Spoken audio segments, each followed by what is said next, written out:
Good evening, all of you. How are you all?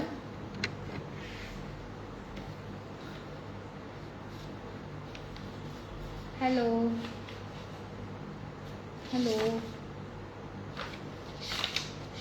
Communication skill झालंय, relationship understanding झालेली आहे आणि boundaries, I think आपण boundaries शिकणार आहोत ना आज. Ethics and boundaries and distance. Today's topic is very important. आपल्यासाठी आहे, सगळ्यांसाठी महत्वाचा आहे. That is the boundaries and distance. वैयक्तिक सीमा.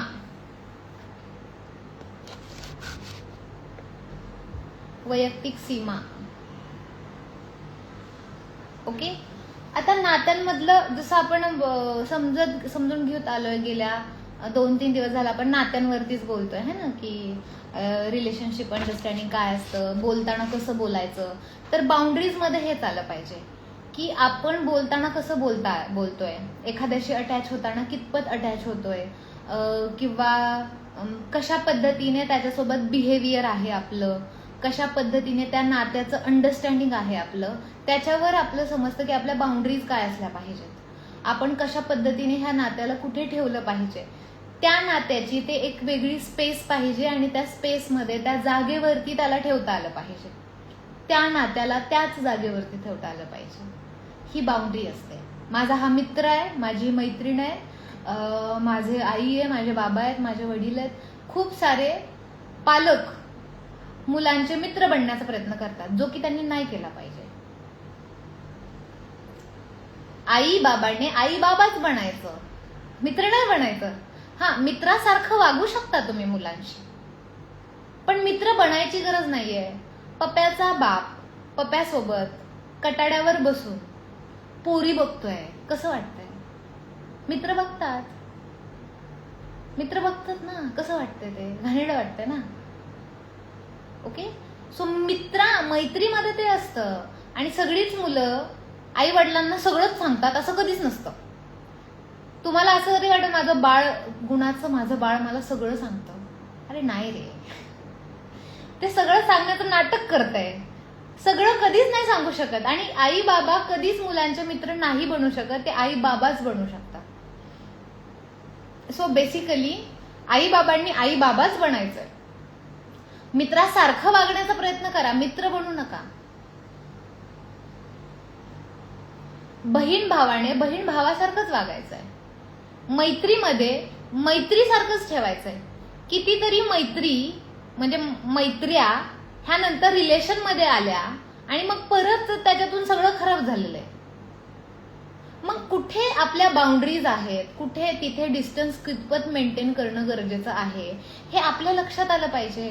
आता बाउंड्रीच्या बाबतीत आपण म्हणतो, मला म्हणजे खूप असं सो कॉल्ड एक शब्द वापरतात लोक, मी वाहवत गेलो, मी वाहवत गेले. ओके. आय थिंक तुमचं जे एज आहे आतापर्यंत सगळ्यांचं, त्या अकॉर्डिंगली प्रत्येकाने एखादा धक्का तर खाल्लाच आहे नात्यांमधला, रिलेशन मधला. ओके, खाल्लाच आहे. आणि त्यावेळेस समोरचा माणूस असा हा वाहवत गेलेला असतो, किंवा आपण कधीतरी असे वाहवत गेलेलो असतो. आपल्या बुद्धीला कळत नसतं का हो ते वाहवत चाललोय आपण, ते कळत असतो, पण आपण ना आपल्या आतल्या आवाजाला येड्यात काढतो. आणि आपण आपल्या भावनांना त्या मोमेंटला खूप जास्त इम्पॉर्टन्स देतो आणि त्यामुळे वाट लागते आपली.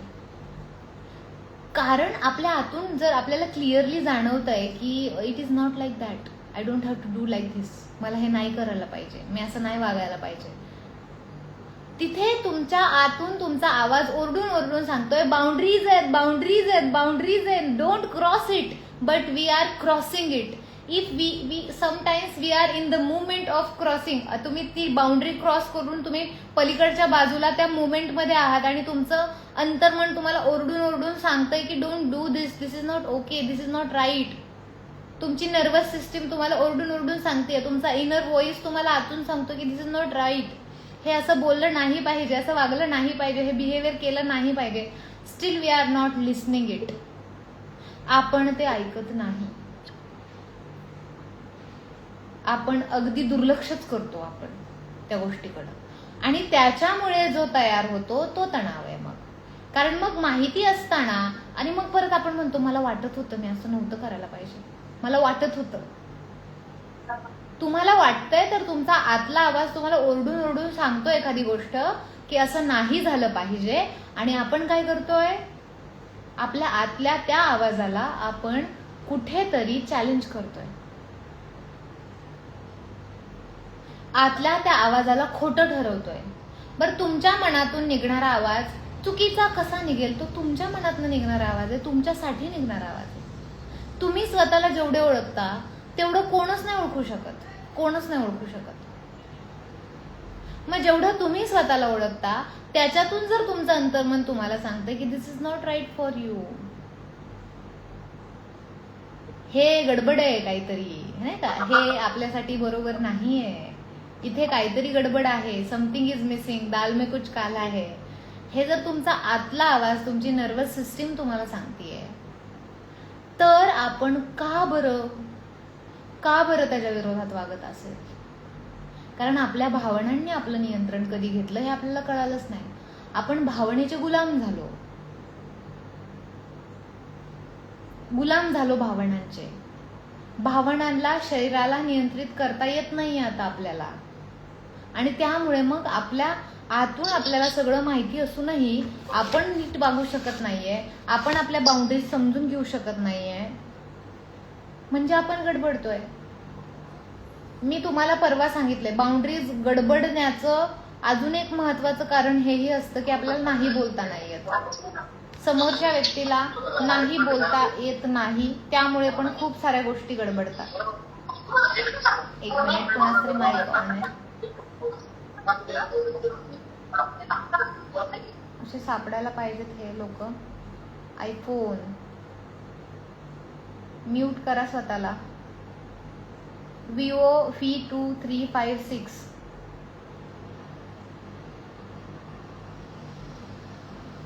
Okay, good. व्हिडिओज ऑन करा please. Okay, so basically boundaries मध्ये आपल्याला नाही बोलता आलं पाहिजे, जे की आपण ऑलरेडी शिकलेलो आहे की कसं नाही बोलायचं, कसं बोलायचं नाही. समजा मी तुम्हाला उद्या विचारतीये माझ्याकडे पार्टीला येण्यासाठी, तर तुम्ही मला कसं नाही बोलणार सांगा? कुणाचा माईक ऑन आहे? शोधा त्यांना. दिसतच नाहीये मला इथं कोणी तसं. आयफोन कुणाचा आहे? मी म्यूट केला इकडून. ठीक आहे. सो मी समजा उद्या तुम्हाला पार्टीसाठी विचारतीये, सो मला तुम्ही नाही कसं बोलणार सांगा मला? ममता मॅम कसं सांगणार मला नाही कसं म्हणणार? मी पार्टीसाठी विचारतीये. मला यायला नक्की आवडलं असतं, पण उद्या जरा जरुरी महत्वाचं काम आहे दुसरीकडे, या पद्धतीने काहीतरी बहाणा केला असता दुसरा. ओके, आणि बघ तुम्हाला लाईट फील झालं असतं तिथे. Very nice. अजून कोण आहे? कसं सांगाल? मला इन्व्हाइट केल्याबद्दल फर्स्ट थँक्स, पण थोडस दुसरी अर्जन्सी किंवा थोडस दुसरं इम्पॉर्टंट वर्क आहे, सो मी नाही अटेंड करू शकत. ओके, ठीक आहे, चालेल. तुम्ही मला नाही बोलताय पार्टीला? काय म्हटला? मला नाही बोलताय तुम्ही पार्टीला? नाही, असं सांगतोय मी, तसं नाही करणार मी already I am ready. Okay, उद्या सकाळी आम्ही फॅमिली सगळे येतो. ओके, ठीक आहे. नाही म्हणजे मला चुकून म्हणता नाही, तर माझ्याकडूनच शिकायलाय नाही बोलायला, आणि मी कधी बोलवलं तर मलाच म्हणणार मॅडम आम्हाला आवडलं असतं तुमच्याकडे. अरे मला माझी टीप माझ्यावर टाकतोय हा, असं नको व्हायला. नाही असं नाही म्हणणार आम्ही, उलट एक प्रोग्राम ठेवा आमच्या बॅचचा वेगळा. ठेवायचंय. 5 बॅचचा, 5 आपल्या बॅचेस 4 आहेत ना, 4 बॅचेसचा एकत्र एक इव्हेंट ठेवणार आहे आपण मस्तपैकी. आणि त्याची फी थोडीफार ठेवा, कारण की ती फी ठेवल्यावरती पुढच्याला थोडी व्हॅल्युएबल राहते. फी ठेवू का? बरं ठीक आहे, फी ठेवते. फी ठेवा, नॉर्मल ते ठेवा, म्हणजे कसं ते पुढच्याला त्याचं नीड कळते, नाही तर ते विदाउट फ्री असल्यावरती थोडी त्याची व्हॅल्यू राहत नाही. हो, म्हणूनच ह्या क्लासचे 1,500 फी ठेवली आपण, नाहीतर ठेवणारच नव्हते मी. ओके, सो अजून कोणी कसं सांगणार? Do you have any another thing की तुम्ही नाही, आता बाउंड्रीज आहेत ना तो काहीतरी की नाही जायचंय आपल्याला, तर कसं? मी म्हटलं असतं की मी पूर्ण तयारी केली होती यायची, पण काय झालं अचानक पाहुणेच आले आमच्याकडे. क्या बात है, व्हेरी गुड. खूप, मी पूर्ण तयारी केली होती, हे भारी आहे. ओके, हो. Good good, nice. अजून तुम्ही तुमचे उदाहरण सांगा. तुमच्या लाईफ मध्ये तुम्ही ज्या पोझिशनवर आता आहात त्या पोझिशनमध्ये तुमची कुठली बेस्ट कारणं बनू शकतात की ती लोकांना मान्य होऊ शकतात? मी तर आजारपणाचा पाळणा आपला आता वय झालंय, आता मला थायरॉइड दुखतं, मला आज बरं नाही वाटत आहे, शुगर वाढली आहे. क्या बात आहे. ओके, बीपी वाढलाय. हा, गुड गुड गुड गुड. आणि तुमच्या बाबतीत म्हणलं असतं मॅम तुम्ही इन्व्हाइट केले तर अहो भाग्यम आमचं नशीब, पण काय थोडीशी तब्येत डाऊन असल्यामुळे मी येऊ शकत नाही, सॉरी हा मॅम म्हणलं असतं. गुड गुड, असं सगळ्यांना म्हणायचं, अहो भाग्यच म्हणायचं सगळ्यांना. ओके, पण ही ट्रिक माझ्यावर नका वापरू, हे मला कळती. नाही, तुम्हीच दिलेली ट्रिक आहे. ही ट्रिक माझ्यावर नाही वापरायची, ही कळती मला. मी म्हणणार ये भी ठीक है, देख लेंगे, चलो देख लेंगे. येस. कुणाचे काही प्रश्न असतील तर विचारा. बाउंड्रीज मध्ये एकच सगळ्यात महत्वाचा विषय आहे, दॅट इज इनर व्हॉइस. आणि तुमच्या सगळ्यांना तो कसा वापरायचा मी शिकवलंय ऑलरेडी, की तो तुम्हाला आतून येणारा एक आवाज असतो, तो तुम्हाला सांगत असतो की दाल में कुछ गडबड है, दाल में कुछ काला है, आगे मत जा भाई, कुछ तो गडबड है. सगळे म्हणतात हो हो, पण मला नाही वाटत आहे हो, तर काहीतरी आहे. आणि तिथे मग आपल्याला आतला आवाज आपला ऐकायचा आहे. किंवा जाणून बुजून माहिती असूनही चुका करायच्या नाहीयेत. अनावधानाने एखादी चूक झाली तर माफी मागणारच आहे आपण, पण जाणून बुजून जाणीवपूर्वक कुणाला दुखवणं, कुणाला हर्ट करणं, कुणाला वाईट विपरीत बोलणं, हे आपल्याला करायचं नाहीये. So basically it is very important. Okay, काय प्रश्न असतील तर विचारा अबाउट बाउंड्रीज, की काय बाउंड्रीजच्या बाबतीत कन्फ्युजन होतं तुमचं कधी?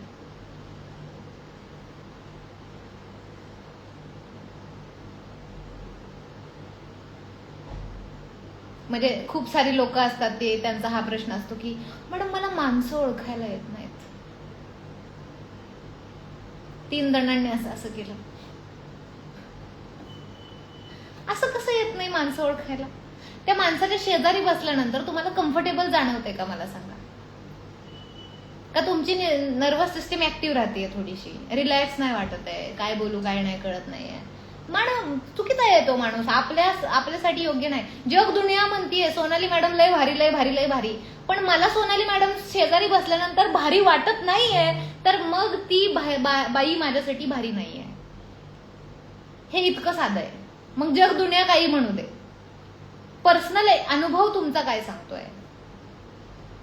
तसंच की मला खूप लोकांमध्ये जाऊन आलं ना, 10-15 बायका वगैरे आलं की मला खूप डोकं दुखतं, त्रास होतो मला, त्यांच्या एनर्जीचा त्रास होतो ना. हो, शक्यतो अशा लोकांपासून थोडं लांब राहायचं. आणि गेलात तरी पण आल्यानंतर ना मिठाच्या पाण्याने ना, गरम किंवा कोमट मिठाच्या पाण्याने, आणि उन्हाळ्यात असेल तर थंड पाण्याने मस्त आंघोळ करायची. करते मॅम मी. हा, you have to follow that, because energy matters. कितीही नाही म्हटलं तरी एनर्जी मॅटर्स. सायकोलॉजिकल आमच्या ह्याच्यामध्ये तर हँडशेक करायला पण लिमिटेशन्स आहेत.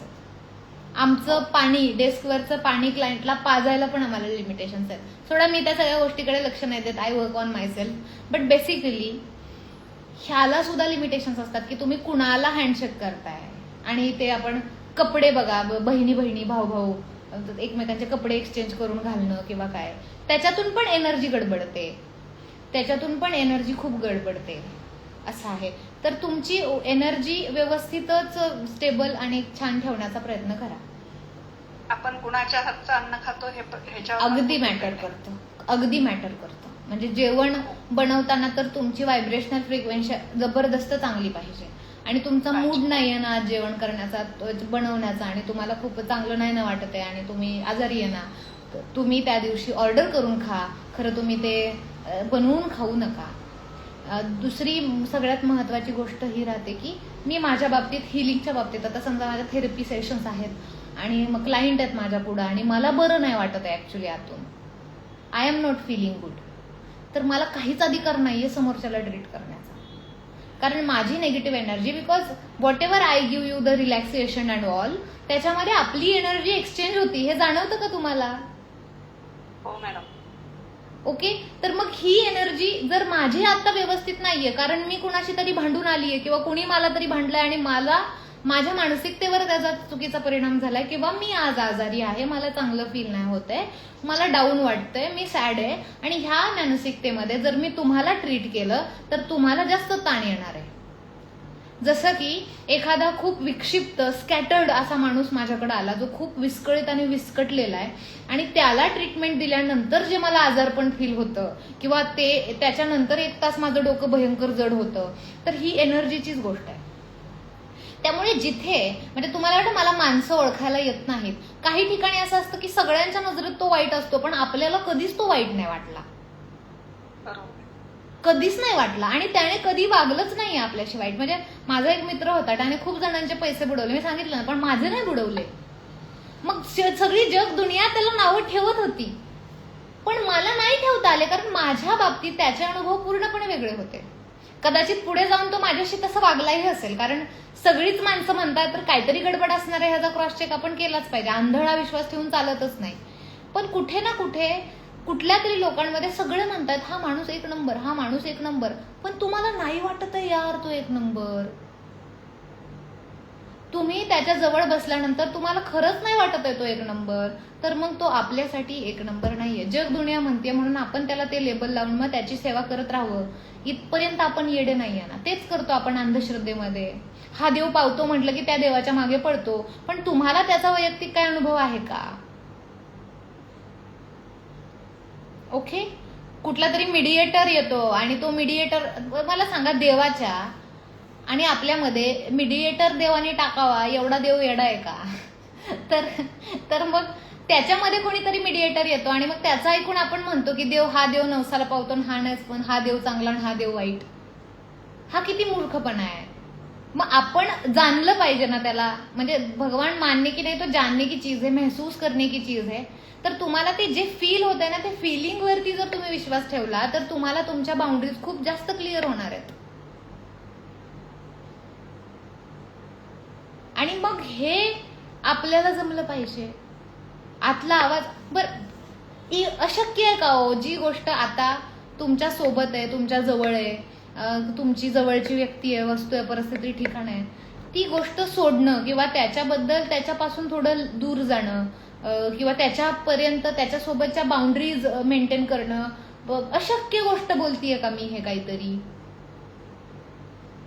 की तुझे जगातलं 8वं आश्चर्य बोलताय मॅडम, हे असं असतं का कुठं? असं आहे का काय? किती लोक आहेत की त्यांनी ह्या गोष्टीचा डिस्टन्स मेंटेन केलेला आहे, लोकांमध्ये डिस्टन्स मेंटेन करून राहिलेली आहेत, हाय बायवर रिलेशन जिवंत ठेवलेली आहेत, व्हेंटिलेटरवर नाती जिवंत ठेवलेली आहेत. किती लोक आहेत अशी, आहेत की नाही? मग मी बोलतेय ते अशक्य आहे का? हा, कठीण असू शकतं, मान्य आहे मला ते. मग कठीण गोष्टी करू शकत नाही का? आपल्यामध्ये तेवढी कॅपॅसिटी नाहीये का? तर आहे की. मग का बरं आपण एवढं गुलाम व्हायचं आपल्या भावनांचं? नाही व्हायला पाहिजे ना, नाही व्हायला पाहिजे. भावनांची गुलामी करू नका. फॅक्ट्स बघा, रॅशनॅलिटी बघा, की तार्किक विचार केला तर किती तथ्य आहे ह्या गोष्टीत. म्हणजे का हा मूर्खपणा आहे काहीतरी? आणि मग आपण भावनेच्या भरात कधी कधी बरळायला लागतो काहीतरी, पण ते तिथपर्यंत ठीक आहे, पण ते जर तुम्ही आयुष्यभर कॅरी ऑन करताय त्या सगळ्या गोष्टी, तर किती बरं दुःख, म्हणजे किती वाईट आहे हे, की आपल्याला आपल्या भावना आता हँडल करायला लागल्यात आपल्याला, जे आपण त्याला हँडल करायला पाहिजे. कारण आपण बाउंड्रीज ठेवलेल्या नाहीयेत आणि स्वतःशी खोटं वागत आलो ना सुरुवातीपासून. मग कधीतरी खरं वागायचं म्हटलं तरी आपलं शरीर त्याच्यासाठी प्रिपेअर नाही आता, कारण आपण सुरुवातीपासून असं खोटंच वागत आलोय स्वतःशी. मग आता स्वतःला एक प्रश्न विचारा बरं, तुम्ही खोटं बोलताय का तुमच्याशी? ओके, खोटं बोलताय का, बळच एखादी गोष्ट कन्व्हिन्स करताय का स्वतःला. किती क्लिअरिटी आहे ना लाईफमध्ये, जर आपण क्लिअरिटी ठेवली तर. म्हणजे किती सोपं आहे ना आयुष्य. क्लिअरिटी हे आहे हे नाही असं समजलं तर किती सोपं आहे ना सगळं. का बरं केवढं कन्फ्युजन करायचं तयार. म्हणजे आओ बेल मुझे मारते असं येते की आपणच कन्फ्युजन क्रिएट करायचं, आपणच बोंबलत बसायचं, आपणच कन्फ्युज व्हायचं आणि मग आपणच सगळं ट्रीटमेंट आपणच घ्यायची पैसे भरून. मॅम जास्त खरं बोलल्यामुळे पण नाती तुटतात. खरं नाही, खरं बोलणं आणि बाउंड्रीज ठेवणं ह्याच्यात खूप फरक आहे. खरं बोलणं आपण तोंडावर, म्हणजे मी तुम्हाला सांगितलं ना त्या दिवशी की स्ट्रेट फॉरवर्ड आहे मी, तोंडावर बोलते मी, हे वेगळं आहे, हे पूर्णपणे वेगळं आहे. आणि बाउंड्रीज ठेवणं पूर्णपणे वेगळं आहे. खरं बोलायचं, मला नाही आवडत आहे ना एखाद्या व्यक्तीसोबत तर त्याला प्रेमाने नकार देईल मी, मला आग्रह करू नका म्हणेल मी. ओके, मी खरं बोलून काय मला नाती तोडायची नाही आहेत. मला मी म्हंटल ना व्हेंटिलेशनवर ठेवेल मी. त्याला पण माहिती आहे तुझ्याबद्दल माझ्या मनात काय नाही आणि मला नाही वाटत तुझ्याबद्दल तेवढं प्रेम आता, किंवा तुला पण नाही वाटत आता माझ्याबद्दल एवढं प्रेम, पण आता हे चाललंय म्हणून चालू दे. ह्या व्हेंटिलेटरवर बी नाती राहतात आणि ती मग तुम्हाला ती तशी आहे तर ती तशीच ठेवा. काय गडबडतंय का. बाकीचे आहेत की माणसं, बाकीचे आहेत की नाती.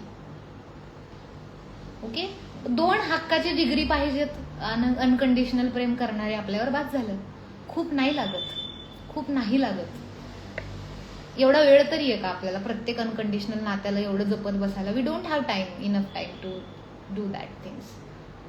मग 2 माणसं आपली हक्काची, ज्याला आपण सगळं अगदी प्रेमाने सांगू शकतो, समजावू शकतो, प्रेम करू शकतो, तर ही बात झाली. आणि मग ह्याच्यानंतर जी नाती तयार होतात त्यांच्यात घुसू नका ना बळच. म्हणजे कधी कधी आपण एखाद्याला इम्प्रेस करण्यासाठी अगदी आपलं अस्तित्व सोडून येड्यासारखं वागायला लागतो. कशाला वागायचंय हे. असं जे आहे ते आहे आणि जिथे तुम्हाला कम्फर्ट जाणवतोय तिथे तुम्ही बाउंड्री लेस वागा, काही प्रॉब्लेम नाहीये. पण जिथे तुम्हाला कम्फर्ट नाही जाणवतंय, त्या नात्यामध्ये तेवढी सुखद भावना नाहीये, तिथे काहीतरी गडबडल्यासारखं सतत जाणवतंय, कन्फ्युजन मध्ये आहोत आपण, तर मग अशा वेळेस ती नाती त्यागलेली किंवा त्याच्यापासून एक रेष, बाबा मला तिकडून हाय दिसतंय, तुला इकडून हाय दिसतंय आणि मध्ये काहीतरी एक रेष आहे आपल्या, ती रेष मेंटेन करून ठेवणं गरजेचं आहे. जसं तुम्ही माझे क्लायंट आहे, मी तुमचं थेरपिस्ट आहे, तर माझ्यात आणि तुमच्यामध्ये एक बाउंड्री आहे की नाही. पण तुम्हाला मी परकी वाटते का. नाही वाटत ना. आपली वाटते नाही, ही बाई आपली आपल्यासारखी बोलती, बरोबर ना. तर कुठेतरी परकी नाही वाटत, आपली वाटतीये. पण तरी पण तुम्हाला एक माहितीये की आमच्या दोघांच्या मध्ये काहीतरी आहे बाउंड्री. ती अशी बाउंड्री मेंटेन करायला लागणार आपल्याला की क्लायंटच्या आणि माझ्यामध्ये एक काचेसारखी निथळ अशी एक फ्रेम आहे किंवा काच आहे की ज्याच्यातून तुम्ही मला अगदी क्लिअर दिसताय, मी तुम्हाला अगदी क्लिअर दिसते, इतकी की अगदी आपण एकमेकांच्या समोर बसलोय असं. पण माहितीये की मध्ये काहीतरी आहे. त्याला बाउंड्री म्हणतात.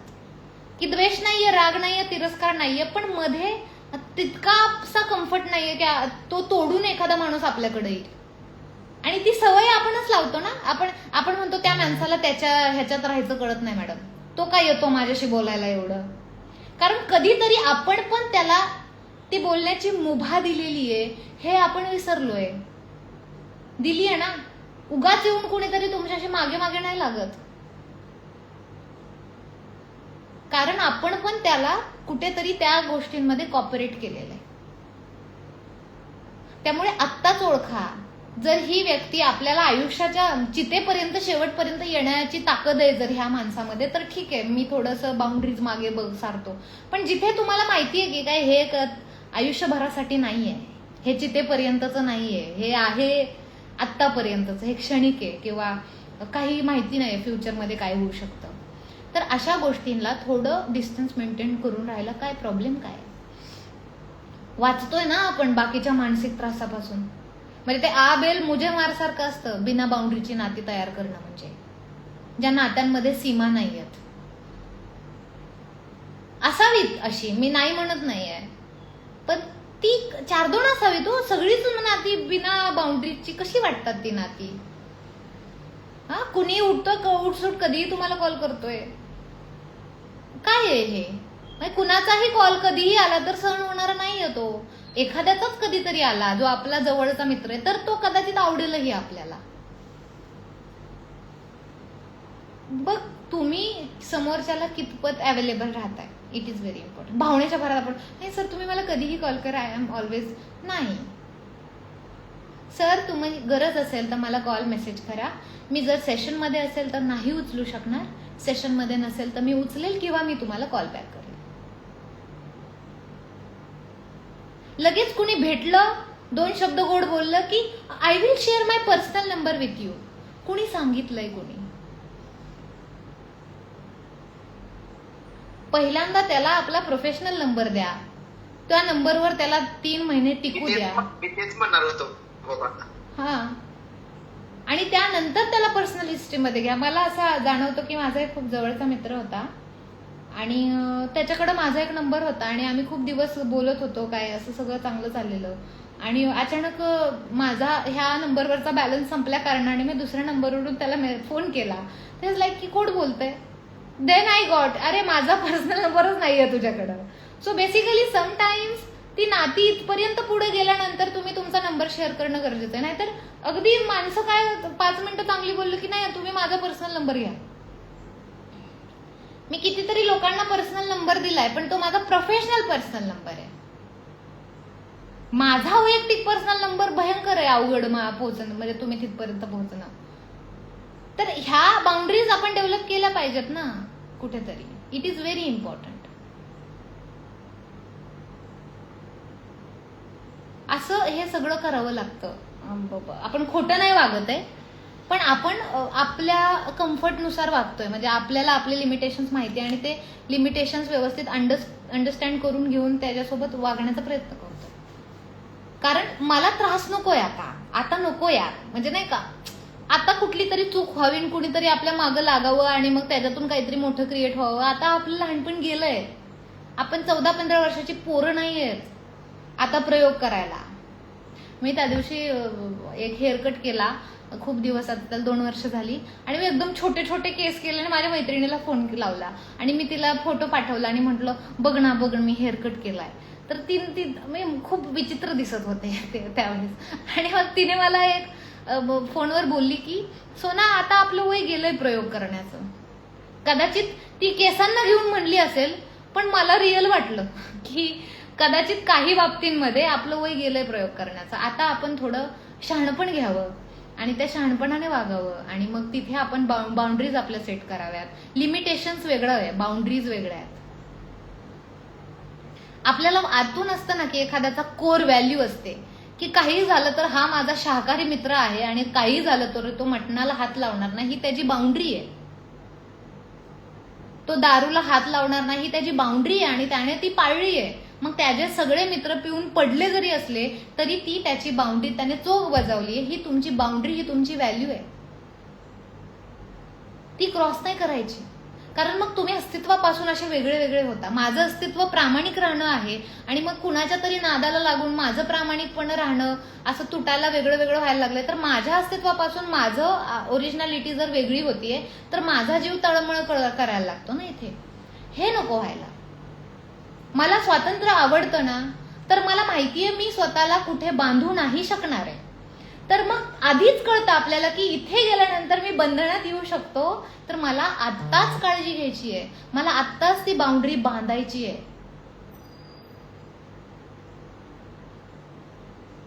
कळलं का? एखाद्याची कोर व्हॅल्यू ही आपण असं समजू की ती क्रिएटिव्हिटी आहे किंवा ती प्रामाणिकपणा आहे. तर त्याला माहितीये की ही लाच, म्हणजे मला ह्या 1 लाख रुपयाची गरज आहे, पण ही घेतल्यानंतर मला रात्रभर झोप नाही लागणार आहे. कारण माझी कोर व्हॅल्यू, माझ्या बाउंड्रीजमध्ये, डिस्टन्समध्ये सगळ्यात महत्वाचा भाग म्हणजे मी प्रामाणिक राहणं आहे. आणि मी जर आता हे असं वागलो तर कदाचित मला त्रास होणार आहे. तर मग त्यावेळेसच तुम्ही ते समजून घ्यायचंय की कदाचित मला ही गोष्ट पचणार नाहीये आणि तिथेच तो डिस्टन्स मेंटेन करायचा. की हे तत्वात बसत. तुमची तत्व काय आहेत मग माहिती आहेत का? शोधा ना ती काय आहेत. कुठली गोष्ट सहन होत नाही, कुठली गोष्ट सगळं जग, म्हणजे मला पब आणि पार्ट्या, मला काय माहिती. माझे सगळे मित्र आहेत, मैत्रिणी जातात पबला, पार्टी करतात, मस्त दारू पितात, आणि ती लाईफस्टाईल आहे आताच्या युथ जनरेशनची. पण काय माहिती का, मला त्या गोष्टी ऐकल्या तर ते ऐकून असा उत्साह जो अंगात चढला पाहिजे, त्या पार्ट्या आणि ते आठवून, तो चढत नाहीये. म्हणजे मला कुठंतरी ते आवडत, माझ्या नेचरला कदाचित ते सूटच होत नाहीये. मग तिथे मला कुणीतरी त्या पबमध्ये आतमध्ये ओढतंय आणि मला दारूचा ग्लास तोंडाला लावलाय, तर कदाचित मी तो पिले त्यांच्या इन्फ्लुएन्समध्ये येऊन, तर नंतर मला गिल्टी वाटणार आहे. कारण मी माझी बाउंड्री तोडून पुढे गेली आहे, जी माझ्या शरीराने मला घातली आहे, माझ्या स्वभावाने मला घातली आहे ती boundary. So it is very important की काय पिअर प्रेशरमध्ये येऊन आपण आपल्या अस्तित्वाला, आपल्याला न पटणाऱ्या गोष्टी आपण करत असतो. तर हे नाही झालं पाहिजे की बाबा मी असं आहे रे, हे बघ मला दारू प्यायला आवडत नाही, तुझ्यासाठी मी दारू प्यावं असं तुला वाटत असेल तर माझ्यासाठी तू सोडावं असं मला वाटतंय. मग म्हणजे हे आहे ना, तर ते तुम्हाला समजलं पाहिजे की तुमचं कितपत आहे, तुमचं काय आहे, तुम्ही माणूस म्हणून काय आहे, आणि तुमचे काय स्वतःचे काय आहेत का कोर व्हॅल्यूज, आणि मग त्यात कशा जपायच्या, त्याला कसं करायचं, म्हणजे चेक करायचं स्वतःला काय समजायचं आणि मग कसं काय. तर हे थोडंसं तुमचं तुम्हाला अंडरस्टँड, हे तुम्ही शोधण्याची गोष्ट आहे. म्हणजे ही मी शोधून आणून तुमच्या समोर नाही ठेवू शकत, हे तुमचं तुम्हाला गवसलं पाहिजे. गवसेल, ते वेळ लागेल थोडा, पण गवसेल. आता आपण प्रवास सुरू केलाय तर कुठेतरी जाऊन धडकेलच ती गोष्ट तुम्हाला की मॅडम मला तुमच्या लेक्चर नंतर कळालं की मी असा माणूस आहे जो की मी असा अजिबातच वागत नव्हतो आधी. असंही होऊ शकतं ना. म्हणजे मी तर एक निमित्त मात्र आहे हो, मी मधला एक माणूस आहे, ओके, निमित्त मात्र आहे. खरं तुमचं अस्तित्व तुमच्या जवळच आहे. सो ते शोधण्याचा प्रयत्न करा. आणि आता अबाउट द बाउंड्रीज, तर एक बेसिक गोष्ट आपण समजून घेऊ की आपण कुठं हे करतो. तर पहिला प्रश्न जो आपण स्वतःला विचारायचा आहे, where do I struggle to say no. म्हणजे कधी मला नाही बोलायला प्रॉब्लेम येतो, कुठल्या मुवमेंटमध्ये, कुणासमोर, कोणत्या मुवमेंटमध्ये, कुठल्या परिस्थितीमध्ये मला नाही बोलायला प्रॉब्लेम येतो. Where do I struggle to say no. First question, you have to write it out.